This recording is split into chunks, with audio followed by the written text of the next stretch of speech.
friends, lovers, and all of the others. We are here with another episode of Pod from the Bunker. Thank you, folks on Twitch, for joining us live. I do this live on my Twitch channel every Monday. There's no specific time because I'm working with different people in different time zones. So if you just check out my Discord, you can find out when we go live on Mondays. Today we have another live streaming guest from Twitch. Her name is Miss Jordin Laine. I'm super excited to learn a little bit more about her journey. Her link will be in the YouTube video. Her link tree will be in the YouTube video description. And right now, if you're watching on Twitch, it is in the chat. So please click on that link and go and explore all that is Jordin Laine. I met Jordin on the very first few streams that I did on a platform called Mixer, and then we kind of migrated over to Twitch together, and she has always been a great supporter of all musicians and all streamers, and she is one leading the way. I know that she's recently been in a CBC Spotlight competition. Unfortunately, if you're watching this on YouTube, you'll probably see this after the fact, but she is, I think, waiting to see her results to see if she goes to the next level. We will keep you posted on that, and if that is the case, which I suspect it will be, we will have a link for you to continue voting if that is the case. So just check the description below, and thank you everyone for being here live. Without any further ado, I think it's time we actually bring our guest in, have her perform some music, talk to us about how she writes her music, how she produces her music with her husband, which I find super interesting, and so let's talk to her right now. Thank you very much for being here, and enjoy this interview.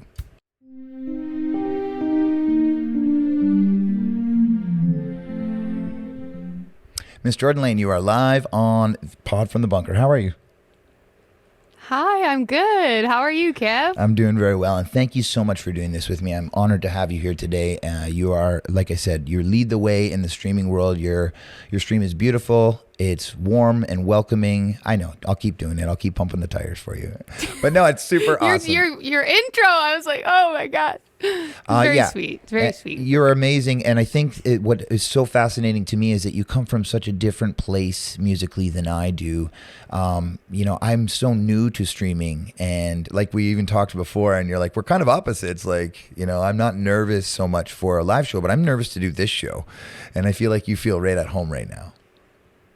Yes, I do. I don't get nervous for stuff like this. I don't know. It's just my comfort zone. Even when I have like big viewer accounts and stuff like that, I almost get like an adrenaline rush. But if I have to play like in front of my family and closest friends, I'm like, oh gosh, help me. Absolutely. So nerve-wracking. Why do you play music, Jordin? That's a big question that has changed a lot. The answer probably has changed a lot over the years. I feel like the initial reason I started playing music was really because of songwriting, and I found like a way to speak things that I wanted to say without actually saying them. I was singing them instead, and that's kind of what hooked me to performing music. I feel like now it's that still, of course, but now I find what drives me most is like the connections that I'm making with people all around the world, like that are listening to my covers and my originals and being like, it's just today someone was like, you made me tear up over that song, and I've only teared up once when I heard it for the first time, and I'm just like, that is so beautiful to just be making people feel things that are so much more than just our everyday, that we go through life. It's so special to have those little moments with people. Well, I noticed just through music and song. Yeah, I noticed your title always says "Music for the Soul." Yeah. So that aligns very perfectly with what you're saying. Yeah, I like growing up, I used to play lots of like little coffee houses in my hometown. And one thing that people always would tell me was, you really feel the music, don't you? Like, I can tell that you feel the music, and it makes me feel the music, and you put so much passion and soul into every song. And to be honest, I didn't really try to do that when I first started. It was just kind of like, that's how I kind of approached performing. Mm-hmm. And over the years, I've realized that's like a really beautiful skill, talent characteristic to have when it comes to performance. And I think, you know, I'm really grateful that it's kind of always come so easy to me, because that's really where the magic is, I feel. And so when was the first time you got the musical bug? Can you remember the first performance where you're like, wow, I'd like to do this again a lot, or stream, or whatever it was? Or maybe it was writing in your closet. Who knows? What was that bug that really hooked you in? Yeah, I remember, I think I remember performing like one of my original songs for the very first time, and how like liberating it felt, and also kind of it kind of felt like exciting. What's the word I'm looking for? Like, it was just really exciting because I was like saying things in my songs that no one knew, and so it just felt like really exciting. Releasing to yourself, me. yeah, almost a release, right? Like you can let it out, sort of. Okay. Yes. Yeah, there's a vulnerability there that needs to take place, which is I think if you're being vulnerable, you also not have to be brave. So like it's a bravery that you exude to express yourself. I always say pull your pants down, because I write my songs as my journal. And I think if I'm writing my journal and I'm singing it out to the world, then it's really like, it becomes personal. Yes. And that's when you really touch souls, I think, you know? So yes. What sparks you sort of creatively? Like, what would make you want to write a song, and why? Lately, my songs have been real, like, internal reflections. I find that, you know, when I first started writing, I was having a lot of fun with like phonics and silly words, and, you know, writing very literally about my life experiences and whatnot. And now, you know, over the past maybe 7 years or so, maybe it's age or just the path I'm on now, but I find myself writing a lot of music whenever I like look inward, you know, and try to like work on myself or go through something really challenging and change for the better, or struggle. And you know, I just find I'm so inspired after anytime I just sit and like think about what's going on within, like emotionally, mentally. And you know, I sat down to write like a love song. I was really inspired by the song I'm Yours by Andy Grammer. It's a really cliche love song. It's beautiful. Okay. But I was like, I want to write a song like that. I want to write just like a love song that's like cliche, cheesy, and just sweet. And I sat down to write it, and it ended up being like a big inner reflection about like who I was when I was 21 and how much I've changed. And it was like, I just go there. I always go inward when I sit down to write these days. It's almost therapeutic. Yeah, I think it's almost like a therapy, and like shining a light on your, whatever your deepest, darkest, or lightest thoughts are. It doesn't have to be always dark, right? And yeah, I think that's beautiful. Yeah. What do you prefer? Do you prefer being a recording artist or a performing artist? And you are both, of course. We are both of them. But which one would you prefer?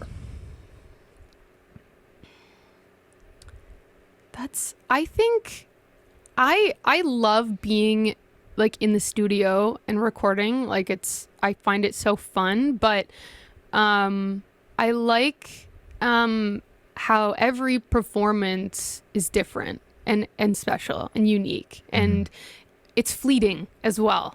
So I kind of love that aspect to it. It's like you have to be there in that moment. Like I play the same song countless times, several times a week, but honestly, every single one is different, and sometimes one hits a different way, and that's just something so special I find about live performance, and it just makes it so much more precious. You know what I mean? So if I had to take one and leave one, I think I would pick performing artist, right, for the end of my time. And since you're also talking to me so much about the connection of music, I think that there's so much, like, I mean, there's still connection with recording art, because people are going to say, wow, I love this record, I love this album, but it's not so real time, and you're not getting that sort of, you know, that feedback that's involved with it all. And I think that's like Yeah, like a conversation between you and the audience. Like, That'll you get never to happen be there again. for that Yeah, moment. and it'll never happen again. Yeah. And it's not recorded down forever where someone can listen back and go, oh, she said that. Like, you only were there to hear it. And what happened, Yeah. right? Yeah. It's even why I do the Yeah. podcast live like this, because I don't want to adhere to editing this thing and cutting all the ums out and cutting all, like, there's a bit of a delay between you and I. When I talk to you, I have to wait for your response. I'm not going to go edit that out. This is just what happened, and you have to be here for this, and what we are capturing is what happened. Yeah. It's kind of It's organic, and I think that like my roots are acoustic singer-songwriter. Like that's my roots. As much as I love getting the studio and like creating these really cool pieces of music, that's like my home base, and I just feel like that open mic stripped back performance aspect is so important to that singer-songwriter sharing, you know what I mean? Absolutely. So you record your music with your other half, I will say. Is that the correct term? My husband. Okay. And so how is it working with someone who you live so closely with on projects that may or may not be about him, or, like past relationships, and like there's a little bit of a weird thing going on there. So explain to me how that goes down in your household. It's been a journey. Like we've been together like 10 years now, and we've always played together and recorded together, and at first it was very hard. It was a huge learning curve. We were both kind of like insecure in our own individuality and learning how to be together, so a lot of like that gets in the way of work, like there's been times where he's asked me to leave the studio because I'm being too like wifey, and there's been times that I've been crying because he's been too husbandy and unprofessional when we're working. And just these little things that you would never get when you were working with a stranger. So we've learned a lot of tricks to kind of get us through, and taking breaks, and we're just being really open and communicating everything that we're feeling, we're trying to go through. And also bringing a level of professionalism. Like when we're in the studio working, like I try my hardest to throw my insecurities out the door, and he tries his hardest to like speak to me the way he would speak to a person he just met today. So it's, these little things, but we've had to learn them the hard way over the years. And a lot of studio days have been trashed because we couldn't, because there's a relationship through there. It. Yeah, that's so fascinating to me, because it's another level. But what are the positives of working with a guy that's so close to you and close to your heart? What are the positives? Yes, there's so many. Like, it's so easy to be like vulnerable and say exactly what you want and not sugarcoat anything when you're saying it to somebody who, you're in a relationship with like that. The walls are down already, you know what I mean? So you don't have to like get over that weird icebreaker first moment fart of someone you're just meeting. Yeah. Because I'm sure you guys flatulate in front of each other because you've been together for 10 years. And it took a while for that you can first. Yeah. You can rip so many farts in the studio. Like, it's amazing. But it's like, another thing too is like, the magic that like brought these two people together, it comes out in the music, which is like, it's like love, right? Like it's love. And it I find sometimes like when we're in the studio and it's a day and it works, this piece of music just has some little sparkle on it that is different, and it like a je ne sais quoi that you can't quite explain. At least I feel. Right. Well, you've kind of hit the mark. It is. Sorry. Yes, exactly. Yeah. So it is really, really beautiful. And it comes with its challenges, but it's worth it, in my opinion, 100%. Absolutely. Yeah, I think it's so fascinating, because I've had a lot of relationships, and like I've had songs, I write a song about a woman and then I'm not with her anymore, and then with a new woman, and then like I'm performing that song still, and they're like, well, that's not about me because he's had that song for a while, and then there's this weird thing going on there, right? So that's just my experience, and it's nothing like yours, of course. But what do you consider success? Honestly, success to me is just being like content during my day. It sounds so simple, but like obviously there's so many definitions of like success as a musician, you know, like viewers or plays or albums or people listening or, you know, family stuff, like having this and a house and all this stuff. And, you know, all that stuff is nice and it's great to enjoy. But, you know, my all I want, if I'm successful, it just means I like went through my day in like a nice middle path, content way, you know. It sounds like quite spiritual actually, and I am a pretty spiritual person, but when it comes to my music career and everything else in life, I just try to put myself into it 100%, and at the end of the day, if it's taken from me, I hope that I'll be happy knowing that what I did it with intention and authenticity. And I think that's good enough. You know what I mean? And if things come that are really exciting, I'll enjoy them and revel in them.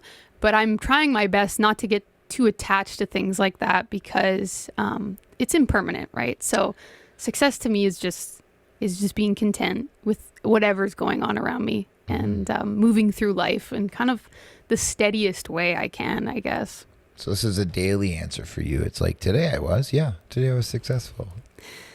Tomorrow I might not be. Yeah, for sure. Yeah. Yes. And like if we're going right down to like to the basics of like what is success to me as a musician, that to me is just, you know, putting my truest self in everything that I create. And that's it, honestly. If someone listens to it and connects with it, that's amazing.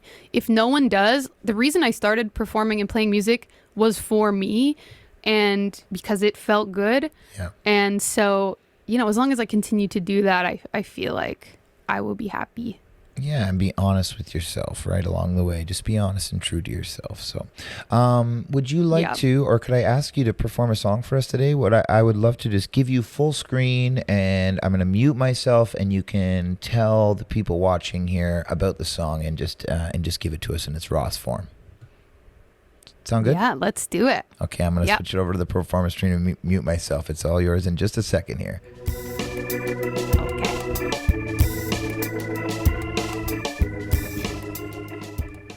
Jordin, the stage is yours. Please take it away. Okay, thank you. So, this next song is one of my newer originals.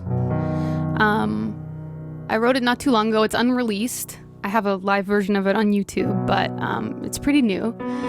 It's called Worth It. And I wrote this song when I was going through something in my life that I kind of felt like I had to cut ties a little bit with a situation and a person that was really hard to cut ties with.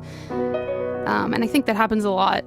You know, we kind of realize what the best path for us is, and it's the harder path, but we know that it's going to be better for us. And so I kind of wrote this song reflecting on the fact that I'm worth it.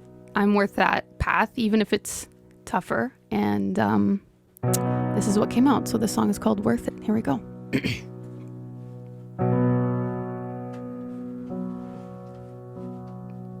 My dog's getting comfy here.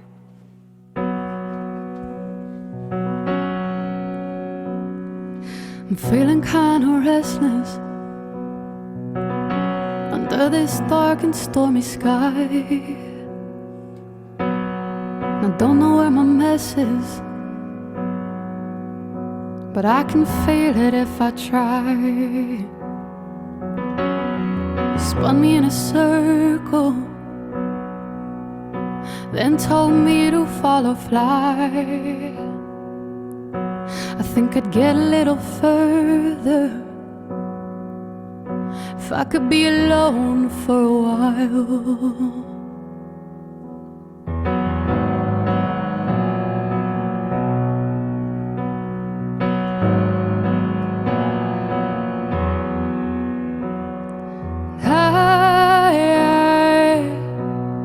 I need to take a time out.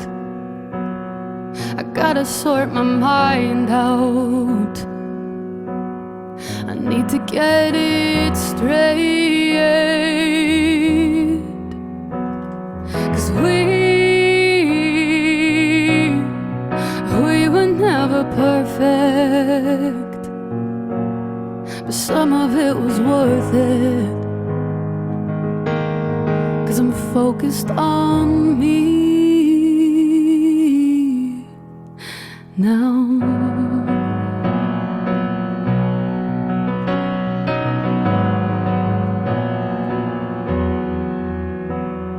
I never thought I'd have to let you go to get along. And the way I had it planned out, I would've never wrote this song. Somebody once told me, when you start to fall apart, when the pieces of you break down, you make room to grow your heart. And I need to take a time out. I gotta sort my mind out. I need to get it straight. 'Cause we were never perfect, but some of it was worth it. 'Cause I'm focused on me now. And in around the whirlwind, I'm proud of everyone I have been until now. I need to take a time out. I gotta sort my mind out. I need to get it straight. 'Cause we were never perfect, but some of it was worth it. 'Cause I'm focused on me now.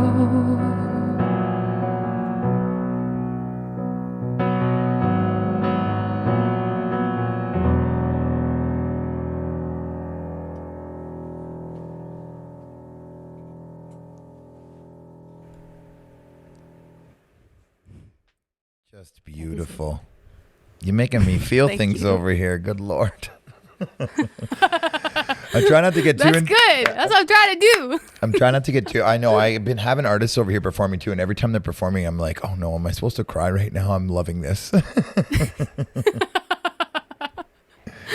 Yes, tears are good. I'm like one of those guys who, like, if there's something on the radio that's a little bit too emotional for me at that moment, I'm like, I gotta get that, change that right now.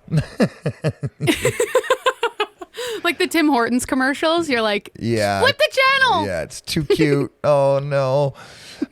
Beautiful stuff. And the tones you have and your voice. I mean, even since I've known you, Jordin, I've heard your voice come so far, and like, just there's little nuances that I've noticed that you have like really improved upon. And like, not to say that I didn't think you could ever sing, I just think that I can hear you really growing. And well done. I must say, madam, well done. Thank you. Absolutely. Thank you. I agree with you. I feel like I've been working a lot and changing a lot, and in ways that I love. So Thank you very much. I have in my back pocket, and just remind me about this. I'm going to say this live so that I have to be held to this, but I have this cool thing where one time a record label gave me their vocal training sessions, and I will give them to you. And they're just all Your secret's safe with me. I would love that. I've never had anything Me neither. like that. Me neither. And so these are very cool because you don't, like, at our age, it's like, oh, it's very hard to like start to just take instruction and like change everything we've ever done. But this is cool because you can listen on your own and you can kind of mess things up and learn how to shape different things. And so what it does is it's like, here's an example of a jazz woman vocal. Here's a country vocal. Here's why they're different. And then they teach you a little bit about all that. So it's very cool. So I would love to, I haven't even delved into it enough, but I need to. And I think I would love to share with you. I would love that. Thank you. Yeah. So just hold me to that and remind me. I will, So my next question for you is, are you doing anything, or is there anything that you think in particular is important for releasing music in 2022? Did you do anything different than just, what is the secret sauce to releasing music nowadays, do you think? If there is one. I feel like it's hard for me to answer that question because I have like really different experiences with the music industry. Like watching my husband kind of go through his music career was like incredibly different from like what I am doing right now in the streaming world. So I definitely feel like it's dependent on the genre and the artist and where the community is. But for me personally, I feel like one thing that was important for me when I was putting out my album last year was just to do things like the community that I have is quite just tight knit. You know what I mean? Like it's not like, well, everyone is spread out worldwide, but it's not like I'm putting out music to a bunch of strangers. It's like everyone is kind of connected really deeply. So I really wanted to, just make sure people knew that what I was doing was heartfelt and, that they felt connected to the experience of me making the whole album. I think sharing some of our studio sessions, and like I did a whole Instagram thing of behind the scenes in the studio, to just keep people connected to that, because that's what my whole community is built on, is them being connected to me. Right. Whereas perhaps in the traditional music industry, artist goes away and makes album in secret and then drops it, and it's like this big epic moment, where I feel like for me it's a bit different. It's important to have everyone along that journey with you, because they have been so intertwined since the beginning. Of course. No, it's beautiful, and I love the way that you look at that. So what would you do differently with your next and upcoming release that you think might help in whichever way you think? What's your improving step next time? I think next time I would like to spread it out over a longer time period. I very much had the album ready, and I was like, okay, let's do this. Let's only focus on the album until it's done, which is a great way to do something, and it got done. But I'm a very impatient person, and looking back, I wish I would have had more opportunity to just sit on certain songs and just try some random stuff and just like have no expectations and just kind of like mess around. You know what I mean? Whenever we would go in, it was like business time. Let's do this. This. Do it. Honestly, I haven't been in the studio to just like mess around in a long time. And I know that time is money. And if I was hiring someone, that might not be like the best way to go about it. Yeah, but this is one of the perks about working with your husband. It's great. Is he's got stake in the game. I meant to say this earlier. Is like he actually has big stake in the game. He cares about you. He cares about your project. Yeah. And ultimately, Yeah. the better it does for the family, right? So working with another Yeah. producer or someone, they might not have the same interest in hand. They're just trying to get their paycheck and get out of there. So I think it's a really cool and fascinating and beautiful thing that you guys are doing. And I think you should keep doing it. Like, don't start going, I don't care how much money you make. Don't go to, like, keep that nice tight thing. You get your sound, you do your thing. I mean, I don't know what I'm talking about. So actually take no advice from me, but I like what you're doing. So it keeps to be honest, I don't think that we would do like an album again, me and him, at least not for a really long time. Okay. Simply because he's like just in like a different stage right now musically, and like we just came out with a track called Better Without You. Was it that was called? Yeah. And it was so awesome to just be in the studio doing like a single, or we recorded one of our originals that I released. That was kind of acoustic, and that works, but I honestly can't see us doing another project that big, unless he was like in as a musician and just like on the side. Right. I could see us both going into somebody else's space, and them doing the heavy lifting, and then him kind of like helping out with the production and the music. Right. Did it take a little bit of a toll on you guys? Was it tough? Really? Like, be honest. Was it really tough to do it? Yeah, it was. It was a big struggle, and again, like we talked about earlier, there's so many magical moments in there, and I cherish that album so deeply because we did it and we got through it and came out with this album that I'm so proud of. But for him to be the sole producer of my music, that's not what he's aligned with. And also, like, I wouldn't mind stepping out of the box and being a little bit more vulnerable with other people as well. Cool. So definitely the singles will continue with him. Like, it's like we love working like that, but a whole album, I can't see us doing that, just the two of us, ever again, to be honest. Wow. Maybe like way down the line, but that is so powerful. That's crazy. I mean, and it's kind of a bummer because people probably look from the outside and they're like, why wouldn't you just do it again? Just do it. I understand. You got like this thing. You made it very clear why. Yeah. And like how it's a personal, I don't know. It's a very weird relationship between artist and producer. And then you have a marriage involved in that too. Like, we're convoluting things a heck of a lot here. So I understand completely. It's not like I totally would ever dismiss that idea. It's just, I love that it was like all in the family sort of thing.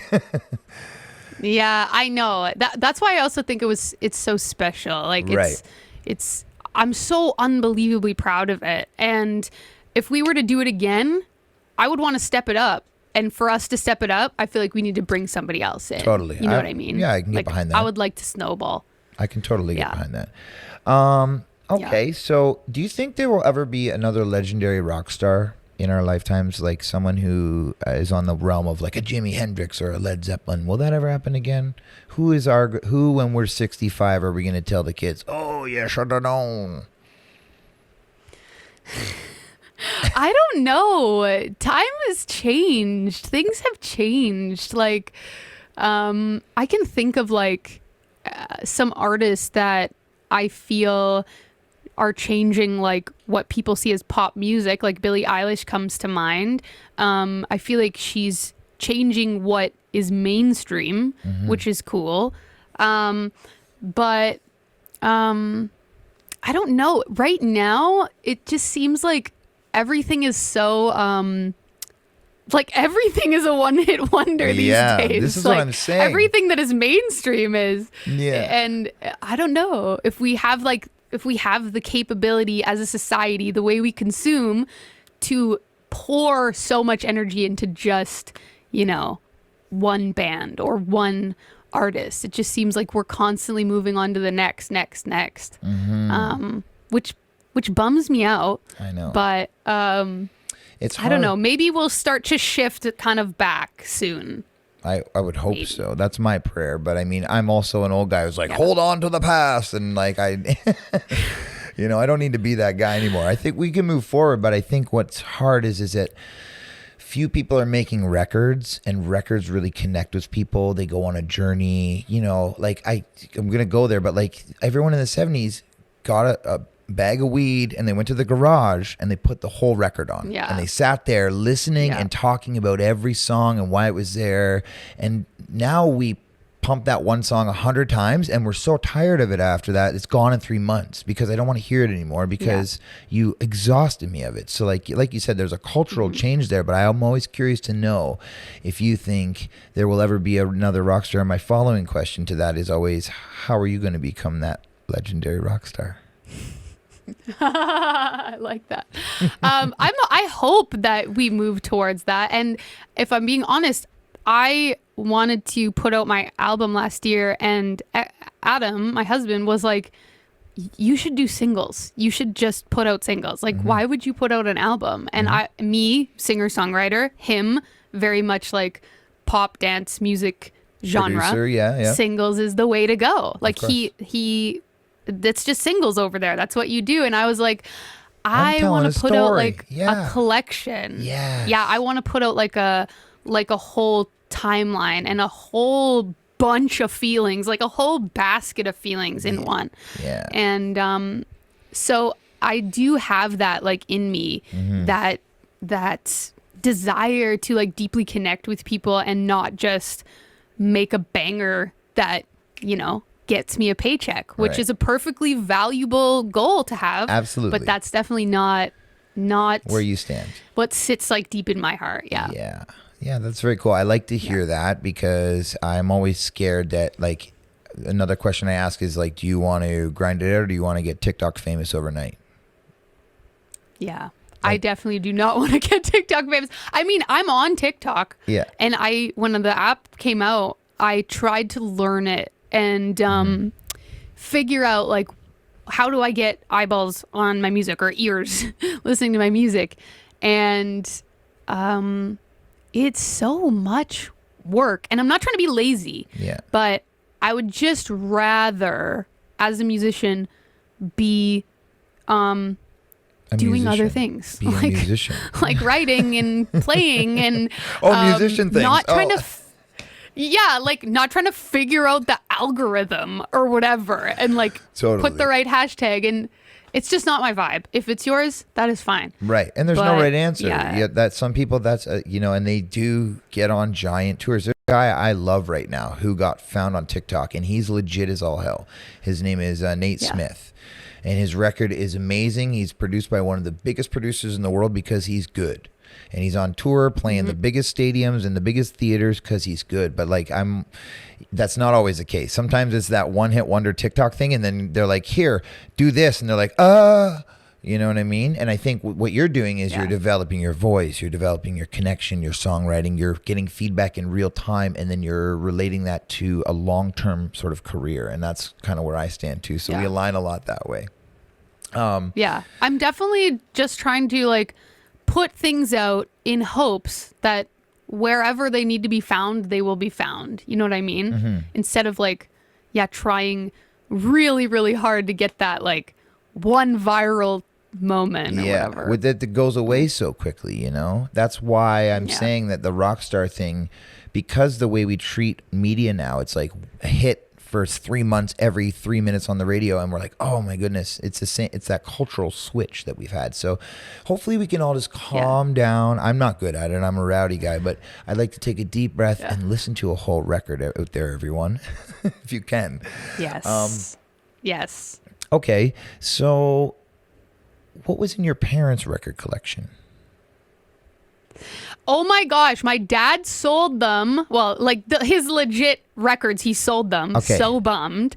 Because I have a mini collection myself, but my Pink Floyd, the Eagles, Genesis, my dad listened to those guys.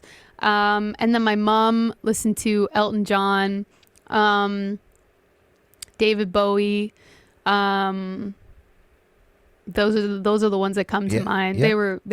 They were big. Those artists were huge influences. Yeah. When I was younger. That's how you get the natural answer for that. Because if I say, who are your influences? You have these artists lined up in your head already, and you're going to say them to me. But if I ask you what's in your parents' record collection, you're going to give me the most natural answer of influences that you don't even know are your influences. And I can hear every single one of those in your music now.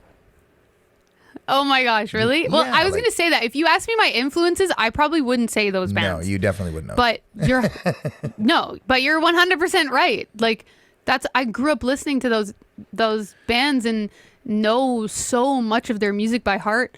And even my brother's music collection. Right. You know, I don't sound like Silverchair or like, you know, but they were seminal. Foo Fighters, but they were seminal bands in Yeah, your you know- in your youth and stuff. Yeah.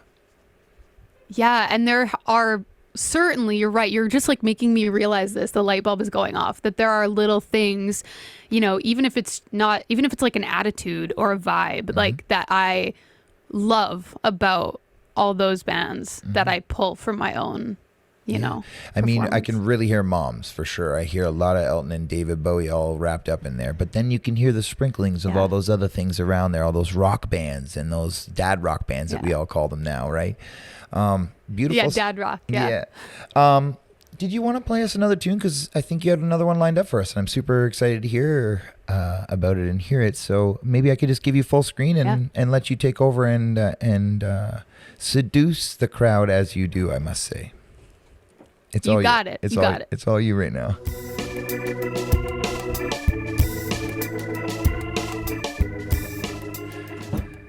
All right, Jordin, I'm just going to mute myself, and you are all live. It's all you, and thank you for doing this for us. All right. Speaking of dad rock, well, maybe not necessarily dad rock, but this next one is one of my more like upbeat jams that I love, and it's on my album that I put out last year, and it's like the rockiest, not that rocky, music rocky. It's like the rockiest tune on the album, which is really cool. I wasn't expecting to put like a song that had some sweet rock vibes on the album, but I did. And this one's called Some Kind of Cruel. And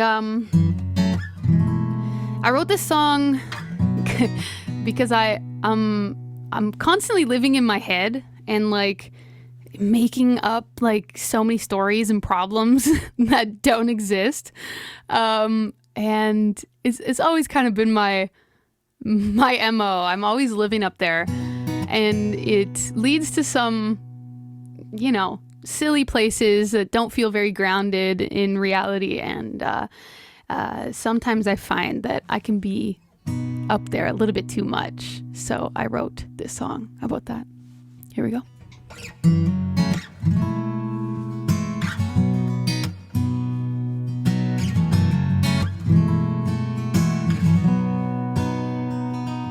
I hear the floors creak under my feet.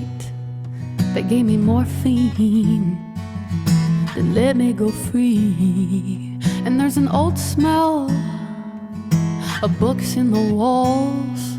I don't got a doorbell, but I'm banking that no one knocks.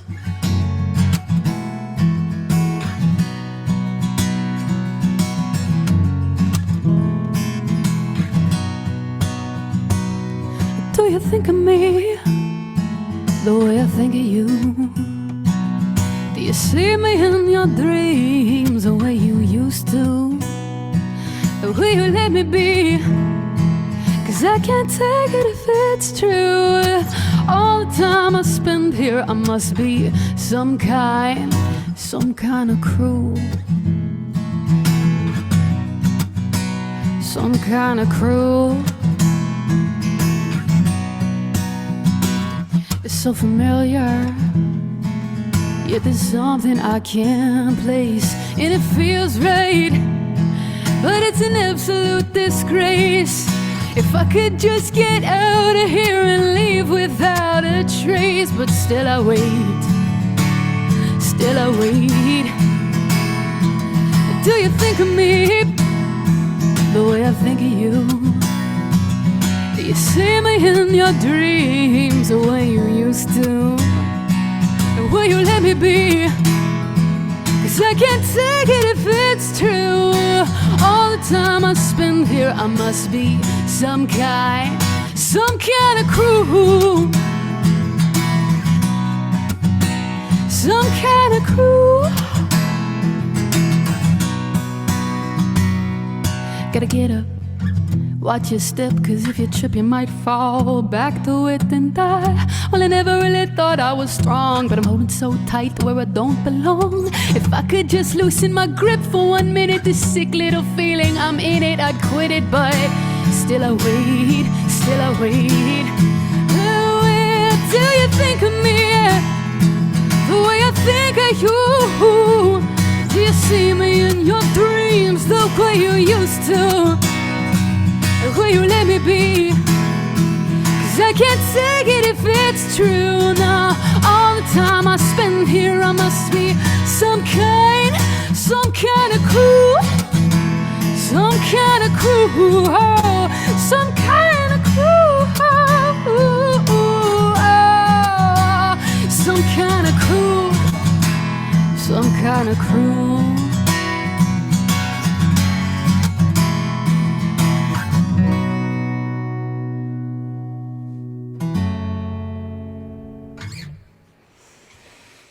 Hey, some kind of crew. That's super.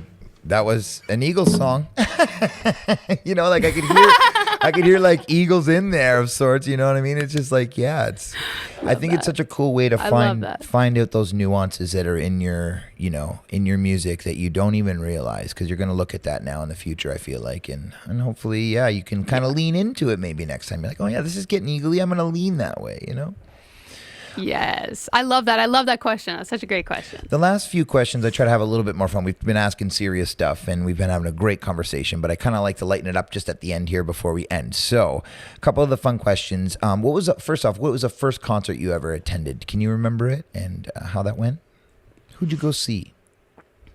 Oh, I think it was City and Colour. Do you know City and Colour? Canadian artist, Dallas Green. Mm-hmm. And Dashboard Confessional. Oh, I remember this when I was okay. Yeah, I don't know. I don't remember how old I was. Maybe I don't know. Like maybe 13 or something. Maybe 14. I don't know. And whenever they were popular. Yeah, and how did that impact you? Do you think? What did you leave there with that you didn't go there with? I honestly mostly remember like. You know when you go to like a live sporting event and like before the thing even starts, there's just like an energy in like this massive space that feels kind of overwhelming and like emotional. Mm-hmm. That's what I remember from the show. And especially when like Dallas Green did a beautiful set and he was so good. Like I was like, oh my gosh, he's just like shredding live, and I remember being so impressed. And but when Dashboard came on, which was the headlining band, you know, they had like these massive light up balls on the stage, and I had just never really seen like up in person like something so large, and like the energy of the venue, just like you can just feel it so thick, like, and it just is buzzing, and I do remember that just kind of before even anything happens, just this like unspoken vibe that you feel at a live show. And that was very, very profound for sure. I think happiness and excitement is so contagious that when everyone's there and they're so like lit up to see their favorite artist, it just becomes so contagious, and then it becomes cyclical, and you're getting it back and you're giving it out, and like everyone's smiling and cheersing and singing along, and it's just something that I can't live without. Yes. I'm so happy that it's back. So if you were on tour with two artists, any artists ever, dead or alive, who would they be? I don't know.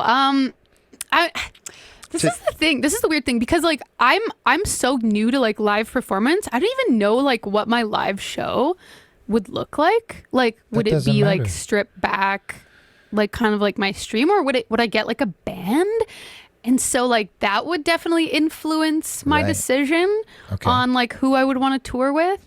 I just have like dreams of like being in like a Paramore style like alt pop band and like just shredding and jumping all over stage. But then I also would love to like, you know, tour with just nothing but a piano and acoustic and just be so intimate? I feel like the answers would differ for each one. If I'm picking someone that I could actually see myself touring with, there's an artist and his name is Luca Fogali, and he's a Canadian artist, singer, songwriter, folk artist, and I'm obsessed with him.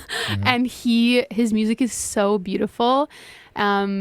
I would love to tour with him, not him tour with me, but I would like to go on one of his tours. But yeah, I didn't really answer your question. I need one more. So Lucas and who? Okay, Luca Fogali Luca. would be like my singer-songwriter.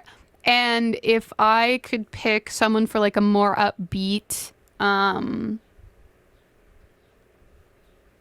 really obsessed with Laine right now, and they like make like synth pop music, and I've seen them live and they were so good, and I feel like their energy is so amazing.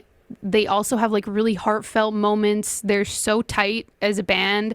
And if I was going for more of like an upbeat, like playing my record live, I would pick Laine. Okay. So 2 existing bands now. So it's possible. Yeah, let's we make can this it happen. happen. Someone send this to these people, please. Let's get this going. What are we waiting for? I'm like, what is in my DMs right now? What about like I for some reason thought for sure you would say Elton John in there for some reason. I just thought you would. I mean, I feel too. I mean, that would be amazing, but like, it doesn't seem realistic to me. We're So not maybe I asking need you- to be more of a dreamer. We're dreaming. This is your world. Yeah. Dead or alive. I mean, you could I have would- Elvis with you on tour. You could have anyone like Mac Miller. I would love. Elton John would be amazing. I would love to like have like. Do they have pianos that have 2 sides with like Elton on one dueling side piano and me style? on the other? Yeah, you could get that set up. I'm sure Elton And, can like- make that happen. Playing like Crocodile Rock, and he could like also style me, and like we could just be looking absolutely outrageously amazing. I had a dream actually recently that I was opening for Elton John. So, okay, if we're like really dreaming, yes, We I are would really. love. This is your world, and you love get to make all the rules. So I love Elton John so much. I've dressed up for him. I've dressed up as him for Halloween twice in a row. So yeah, I think I saw one love of those, possibly, or photos of it, and also just your mom's influence and the way that you play and sound. I think it would just be such a great fit. I'm really happy that I got 2 answers there. One was like fantasy, and one was very realistic, and also got the listeners to introduced into bands that they may not have known before, so thank you for doing that. Thank you for mentioning those bands. What would be on your rider? Rider is Ooh. You know what rider is. Yeah. It's like whatever the hell you want from the venue and or the promoter and stuff. A heated blanket. Okay. Would be one. No, you get it whatever you want. I always get like so nervous before shows, and then my body gets really cold and it shivers. So a heated blanket to calm me. Yes. What would I don't really eat before shows because. But it's there after too. Like this is like your green room. Okay. After. It's before and after. Like I was it's still watching. Yeah. Okay. I was watching Chantel Kerviazik. She was streaming on Twitch a bit recently, and she was like in her green room before the show, just like smashing butter tarts. And I was like, I want to get to that. I want to be like That's so the calm and level. cool before a show. I'm smashing butter tarts. 6-pack gone. Maple pecan. Okay, no, not nachos. Like freshly made nachos for after the show. Okay. I would like some tequila. Like, I would love like a little tequila shot before hitting the stage. Yeah. And maybe some tea. I Okay. have like this tea that I love called Throat Coat. Yeah. That has to be there. It's my go-to. That's the top of but the yeah, list. freshly made nachos, made right. Like I would actually on my rider put instructions on how to make the perfect pan of nachos, because I honestly haven't found anyone that can do it properly except for myself and Adam. So that would be the biggest chunk, I think. Your household recipe is just overridden as properly. It's like, it doesn't matter what you do. This is the proper way, and it's our household, and we're doing it this way, sort of thing. It's so funny. That's good though. I like This that. is right. Everything else is wrong. Yeah, but I also appreciate the fact that you're like going to the creative thing to say like, I'm going to give them the recipe, like these chips, this many olives, this many whatever it is, right? You know what you want on there, and you're going to get it. And the tequila. This is going to be a very Caribbean Mexican tour of sorts. Oh yeah, I guess it is. That is so true. Yeah. I like it. And is there a dream venue that this tour might hit along its world tour? A dream venue of sorts? Is there somewhere? I would love to. I would love to play. There's like what's that outdoor Colorado? really famous? Red Rocks? Is it? It's like yes, Red Rock. Yeah. I mean, to go play there or even just like see a show there, I think would be really, really, really cool. I'm not really well versed in like what the good venues are, but I think that comes to mind. That would be cool. Yeah. And you know, I also really love like intimate, very like home. Not what am I trying to say? House like concert family owned. Oh, okay, yeah. Like business, like just really sweet, quaint Yeah. places like that really throws me back to like how I kind of started playing music, and it makes me feel comforted. Right. I'm like, it's okay if someone says like, I would like to play, you know, the Whistle Stop Cafe in my hometown, or the you know, the Legion. It would be super cool if you took Elton John to your local Legion on the way, and we're like, yeah, I want to take Elton John home and be like, you're playing at the Legion. Yes, that would be sweet. However, I have been booed off the stage once in my life, and it was at the Legion. So the Legion is tainted for me. I shouldn't have said Legion. I should have just said, you know, the arena, the upstairs hall at the arena. Yeah. The high school gym. There you go. The high school gym. Me and Elton John. That's what we're doing. Dueling pianos. It could have been anywhere. It had nothing to do with the Legion. It just had to do with drunk people. Right. No, I know that feeling. That's another great thing about the stream that I found as a live musician is like, I don't deal with that at all. When I deal with that every day in my real life. It's like nothing good happens after midnight. All of my gigs now are afternoons and matinees because I'm not going out till midnight anymore. I'll stream till midnight because you sloppy folks out there, you're not anywhere near me. You're not slop away, you know, and we're having a good time, you know, but I also like my personal space. And so, yeah, it's cool little mix of vibes there. What do you think your final, like if there was a Bowser in your Mario world, the final boss, and what is the final boss for you to complete this journey of life and make yourself happy and complete? What do you think that would be? It can be anything. That's a big question, Kev. It could be anything. What is the final boss for you? Because we all run through this life and we don't have a goal. We don't always have, we're just running somewhere and we don't know where. And I want people to sit back and think for a minute, where do you want to land? You're doing flips in the air right now, running through life, and you're about to land in a pool. Yeah. How deep is that pool? How warm is it? Where do you want to be? I think that it's like a tough question because it's not like a specific thing, but, you know, like I mentioned earlier, my main goal in life is to just be like going through my day to day content and happy, and whatever is thrown at me, not letting it shake me too much to the point where it's affecting like how I put myself out there into the world. So, you know, one day I think that it's such a hard question because I'm a true believer that we're always learning, and we'll change. It will change. But at this moment in your life, do you have any idea what that might be? I'm just curious. These are questions like Larry King would ask, and that's why I asked them. Like I would just like to get to a place where I can genuinely, you know, meet people around me lift them up, not struggle with my own insecurities, be confident in myself always to the point where I can just like be Hold there others for up. others. Yeah.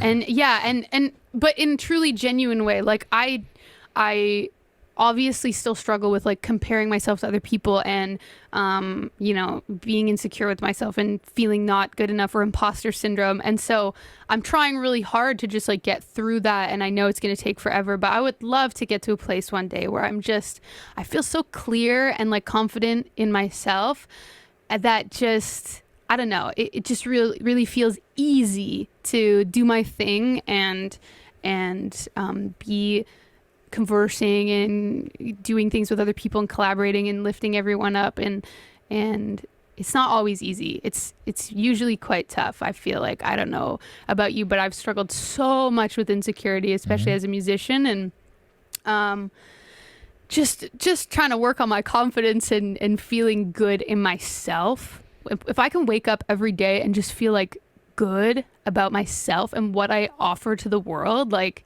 that's the Bowser. Yeah, you defeated goal. it. Yeah. Cool. That's Yeah. very cool. And I think what's cool about that is I have a song that I've kind of been working on, and like the chorus is, I want to be someone to lean on. I want to be someone to like be able to carry all this weight. So that is a goal of mine too. I didn't know it until you just explained it, but yeah, I kind of want to be a support system. I want to be a good pillar for someone who needs to stand on that pillar for a little while. And like, you know, until you take care of yourself, it's hard to let other people stand upon you and lift themselves up if you're not able to hold yourself up. So it's a tremendously good answer. Yeah. I think that's very insightful. And yeah. And when I think about the people in my life that are like my go-to, that's who I want to be like, that's the biggest quality I feel like that they have. Right. Or not the biggest quality, but like, in my opinion, the most valuable quality is their clarity, their confidence, their stability, always. So nice. So yeah. Okay, well, we have one more fun thing to do before we close this out. I'm going to pull a pile of these out. Can you pick a number between 1 and 5? 3. 3. Okay, here we go. 1, 2, 3. Can you pick a number between 1 and 3? 2. Okay, here's your fortune for today. Explore. Ooh. Oh, I've read this one before. That's so crazy that it came out of this giant jar. I'm going to read it to you anyways because you picked it with all your numbers. Yeah. Explore an unpaved road with a new friend. Ooh, okay. So last time I read this one, it was Danny the Hamilton, who just changed his name to Dan Young Music. You might know him. And I was like, dude, come over and I love that guy. I'm like, come over and write a song, dude. You live so close. Like, I'm the new friend. It's an unpaved road. This is what we're going to do, okay? The only reason I remember... Yes, and did you? We have not yet, but he's so close, and he's been by a couple times to perform and stuff. He's just performed his stuff, and we've been recording. So I think there's a little bit of ice to be broken there. Writing songs is a very personal thing for me, and I know it is for Danny because we've also had the same conversation. And so I don't know him well enough to be like, hey, what do you think if I say this out loud? And him go, hell, don't say that ever. You know, like this kind of thing, you know?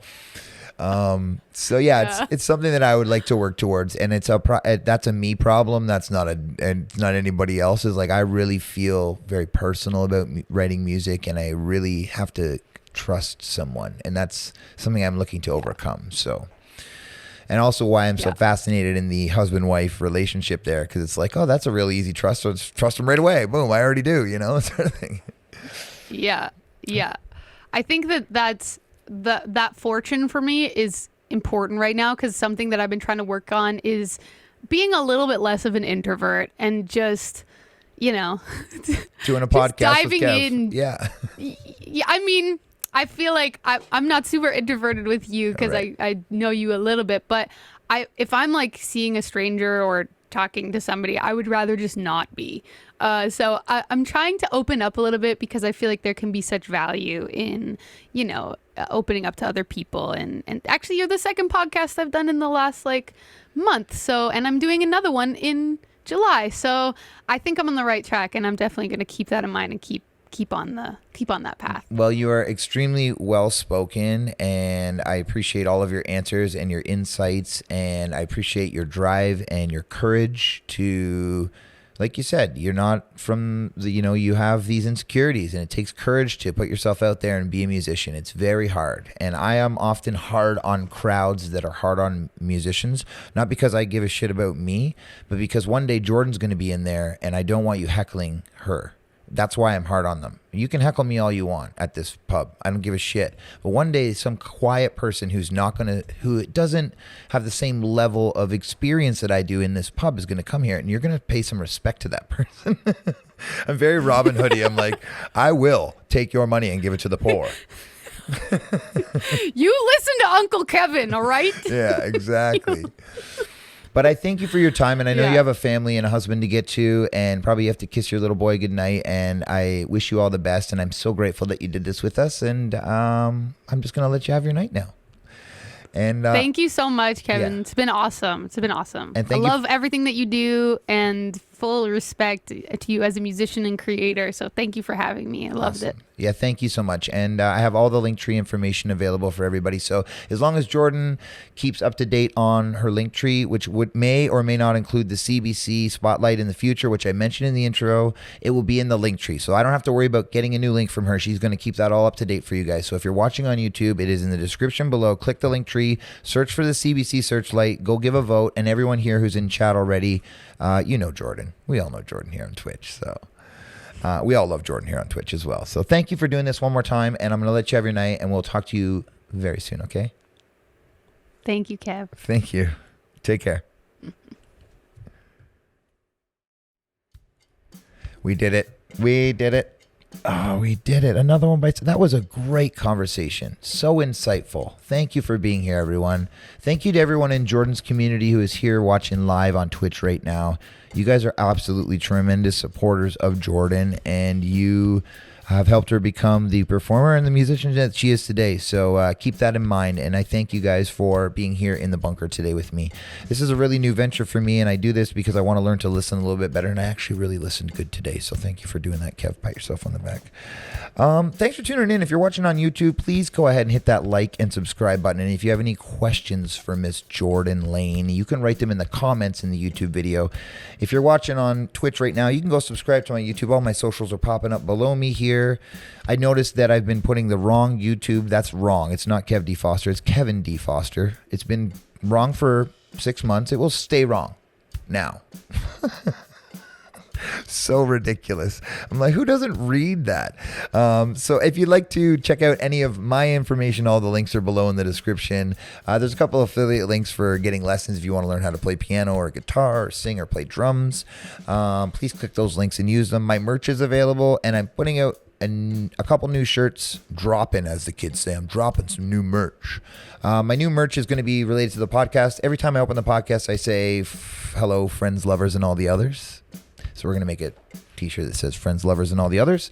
And when we close the podcast, I always say, before I pass it to my mods for a raid, until next time, keep it between the mustard and the mayonnaise.